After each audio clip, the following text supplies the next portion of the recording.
Hello, welcome to Do It Yourself channel. Today I will show you how to turn off camera in our Samsung Galaxy Z Fold5.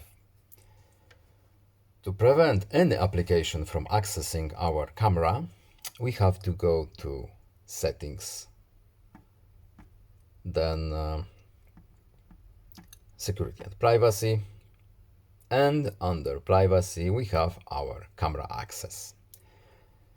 By default, it's enabled, of course. Every application that is allowed to use camera can use our camera.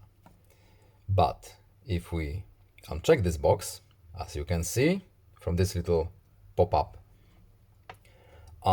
turning the camera off in this menu will prevent any application from accessing it, even if it has permission.